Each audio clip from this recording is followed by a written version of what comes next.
So last time I said that I will continue to go through the Bodhicharyavatara and explain one or two stanzas each time in each session for a short time of 10 to 15 minutes.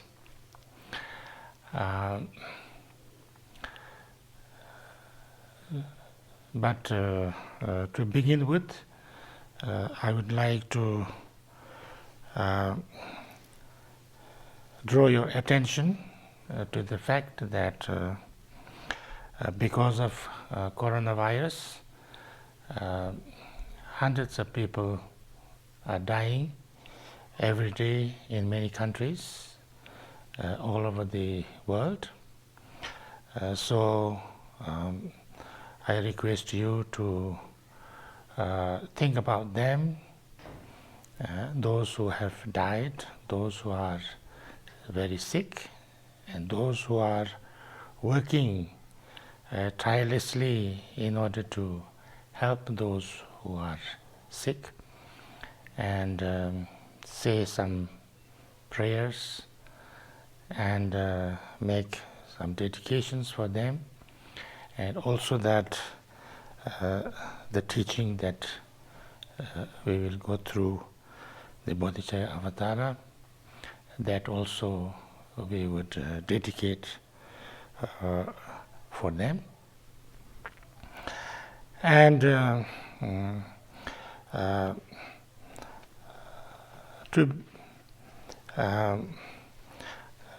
there was some requests that instead of going on from the place that I had left in the middle of chapter 6, which is on the parameter of patience, I should go from the beginning. There are some requests about that, but I think it is not necessary to do that, because the recordings of all those teachings are still there, and I think they are in archive, and if anybody wants to go back to the beginning, I'm sure they are available. So therefore I think it will be not useful to go through right from the beginning. But maybe for those who does not have the situation to go back to the beginning, but have not also heard the teachings that have gone before, maybe I should devote a few sessions on a little bit kind of giving a synopsis or essential kind of abbreviation of what has been already taught in this book. This book is called Bodhicharyavatara in Sanskrit. It is originally written in Sanskrit. In India, it is actually said to be actually recited or just almost impromptu talked by the great master Shantideva, which was then taken down, transcribed, you can say, in a way, by great scholars that time. And then it was later on translated into Tibetan very, very nicely, so nicely that it reads in Tibetan as if it is written in Tibetan very, very nicely. So Bodhicharya means here Bodhi. Bodhi refers to Bodhisattva. Bodhisattva, abbreviated as Bodhi. What is the Bodhisattva? Bodhisattva is very important in Buddhist terminology because Buddha, before he became a Buddha, is referred to as a Bodhisattva, a Buddha to be, you can say almost. And in the teachings of Buddhism, you will find the word Bodhisattva everywhere. In the Jataka stories also, Jataka stories are actually the stories of the Bodhisattva. When Buddha, the life, the former lives of the Buddha Shakyamuni, before he became Buddha, so he talks about, different lives, kind of human lives, as well as other lives, like animals, birds, all different kind of lives. And he talks what he did at that time and what happened at that time. And so those stories are usually called Jataka stories. And this is kind of the journey of the Buddha for many lifetimes, life after life, and what he did. But then in the, it is also understood that, you can become a Bodhisattva. This is the main teaching about the Mahayana teachings. Sometimes we call it Bodhisattvayana. That it is not only Buddha who became a Bodhisattva and then a Buddha, but everybody, anybody, if we want, can become a Bodhisattva. And once we become a Bodhisattva, then we will slowly develop ourselves, our positive qualities,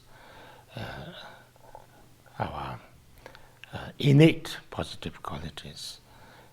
Innate means that those positive qualities which are actually there inside us in a kind of a hidden way, which is not totally kind of awakened, but in a hidden way. And when we can awaken them or develop them, and then at the end, once we have fully awakened them, then we become a Buddha. And that's the whole idea of Buddhism, because the idea is that everybody has the innate capacity to become free from all kind of sufferings and causes of sufferings and problems and difficulties. They can totally transform themselves, and then they can become enlightened Buddha.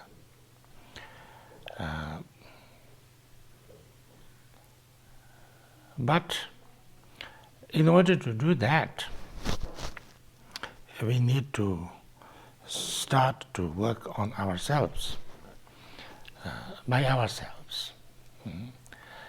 And how to do that is the teachings of the Buddha, is the Dharma, is the The Buddhism is all about that. So that, how to make our life better now in this life, how to make our life better in the long run, next lives to be, and how to not just a little bit better, but completely transform ourselves in such a way that we have complete freedom from any difficulties and pain and problems and sufferings. And that's the whole idea. So Bodhisattva is somebody who says, who thinks like this, that I see lots of problems in the world. I see lots of pain and difficulties and problems with all different people, not only human beings, but all other living beings. And I am one of them. And I don't want myself to be having those problems and sufferings and pain. And so therefore I must find a way how to free myself from there. How can I find a way to bring lasting peace and lasting happiness and lasting well-being for myself? And in the same way, how can I bring that to all the people? And that would be very important for me. That will be the most important thing for me. And I should work towards that. I should try to find a way to bring this, solution to all the problems and solution to bring lasting peace and happiness to myself and all the beings. And I would like to work towards that. I would like to devote this life and lives to come to find and bring that. So if somebody genuinely from the heart makes that decision that I would like to work for the benefit of all the beings, I would like to bring a way, learn how to, and then try to do that, try to bring, the lasting peace and happiness or the complete well-being for all the beings. That person becomes a bodhisattva.